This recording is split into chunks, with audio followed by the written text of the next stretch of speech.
Behind me, through the window, you can see the Washington Monument, visited each year by hundreds of thousands from around the world.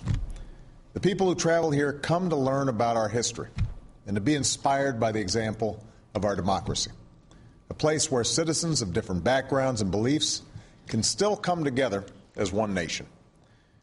Tomorrow, I'm pleased to announce that the Washington Monument, as well as the entire federal government, will be open for business. And that's because today, Americans of different beliefs came together again.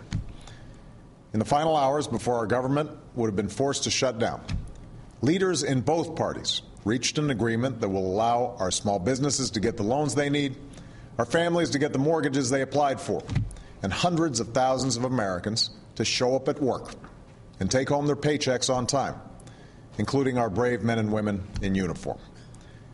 This agreement between Democrats and Republicans, on behalf of all Americans, is on a budget that invests in our future while making the largest annual spending cut in our history.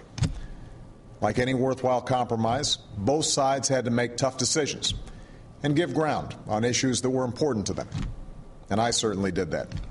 Some of the cuts we agreed to will be painful. Programs people rely on will be cut back. Needed infrastructure projects will be delayed. And I would not have made these cuts in better circumstances. But beginning to live within our means is the only way to protect those investments that will help America compete for new jobs, investments in our kids' education and student loans, in clean energy and life-saving medical research. We protected the investments we need to win the future.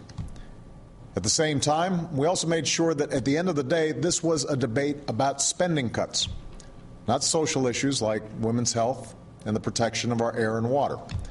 These are important issues that deserve discussion, just not during a debate about our budget. I want to thank Speaker Boehner and Senator Reid for their leadership and their dedication during this process. A few months ago, I was able to sign a tax cut for American families because both parties worked through their differences and found common ground. Now the same cooperation will make possible the biggest annual spending cut in history. And it's my sincere hope that we can continue to come together as we face the many difficult challenges that lie ahead, from creating jobs and growing our economy to educating our children and reducing our deficit. That's what the American people expect us to do. That's why they sent us here. A few days ago, I received a letter from a mother in Longmont, Colorado. Over the year, her son's 8th grade class saved up money and worked on projects so that next week they could take a class trip to Washington, D.C. They even have an appointment to lay a wreath on the tomb of the unknown soldier. The mother wrote that for the last few days, the kids in her son's class have been worried and upset that they might have to cancel their trip because of a shutdown. She asked those of us in Washington to get past our petty grievances and make things right. And she said, remember, the future of this country is not for us. It's for our children. Today we acted on behalf of our children's future.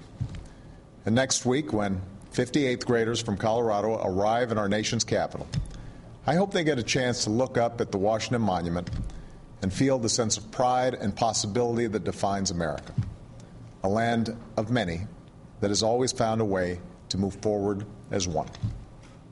Thank you.